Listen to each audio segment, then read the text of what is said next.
Je suis Dr Carlo Vessali, directeur des services vétérinaires du ministère des Ressources animales et halieutiques.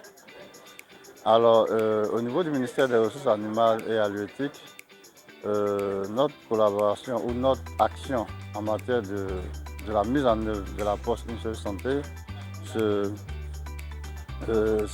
fait dans plusieurs domaines. Nous, on parle de domaines liés aux différents types de maladies, notamment dans la lutte contre les zoonoses.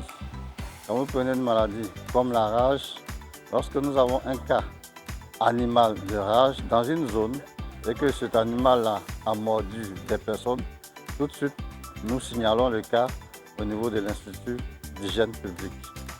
Et nous faisons une investigation conjointe pour identifier toutes les personnes, mais aussi nous adressons ensemble la problématique de la sensibilisation et de la formation des parties prenantes dans la lutte contre la rage, notamment les populations qui sont ignorantes de cette approche-là, de cette maladie qui est la rage.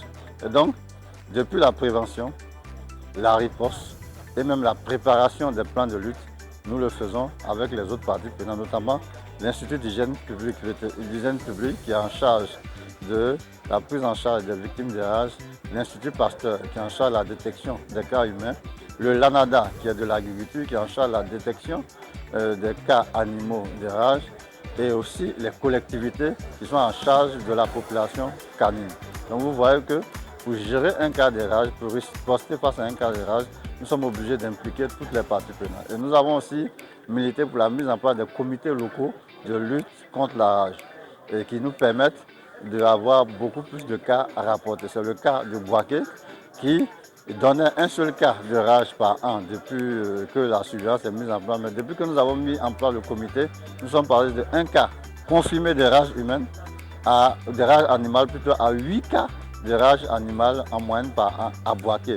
Non pas parce qu'il y a beaucoup plus de chiens à rager, mais parce que la surveillance s'est améliorée par l'implication des communautés dans la surveillance. Donc, pour nous, l'approche One Health, elle est mise en œuvre à travers ce genre de maladies qui sont des zoonoses, mais aussi à travers la sécurité sanitaire des denrées animales et d'origine animale, dont des dangers peuvent être d'origine diverse. Du point de vue au niveau environnemental, des dangers peuvent être biologiques, chimiques et même physiques. Donc, ces dangers-là peut porter atteinte aux aliments et chaque maillon de la chaîne doit jouer son rôle. Et à chaque maillon, vous avez des acteurs. Et donc là aussi, il faut impliquer tout le monde. Et aussi, il y a la lutte contre la résistance aux antimicrobiens. Vous voyez que le médicament, dans la législation vétérinaire, le médicament vétérinaire, nous avons 2 ayants droit. Nous avons le vétérinaire et le pharmacien. Donc déjà, dans la gestion même du médicament, vous avez 2 acteurs différents. Et maintenant, dans le contrôle officiel du médicament, vous avez les préfets, qui sont des administrateurs locaux. Vous avez les communes, les collectivités qui sont des administrateurs locaux et vous avez les éleveurs eux-mêmes qui constituent une communauté. Et donc c'est pour ça que nous, les organisations en groupement de défense sanitaire au niveau des éleveurs, pour mettre en œuvre des mesures de biosécurité, car la biosécurité permet d'utiliser moins les antimicrobiens, donc de permettre de participer de façon beaucoup plus adéquate à la lutte contre la résistance aux antimicrobiens. Donc, même aussi dans ce domaine-là, l'approche Une Seule Santé est une approche obligatoire pour nous pour pouvoir atteindre nos résultats, nos objectifs. Alors en termes de recherche, alors nous collaborons avec beaucoup d'acteurs dans le domaine de la recherche, surtout qui travaillent dans le One Health. Le premier acteur avec lequel nous travaillons, c'est le Centre suisse de recherche scientifique, sur lequel nous avons un projet depuis 2016, oui, sur la rage. Et donc nous sommes à la 2e phase de ce projet-là, qui a pour but de mettre en place un système intégré de surveillance de la rage et se reposant sur une nouvelle technologie qu'on appelle le blockchain.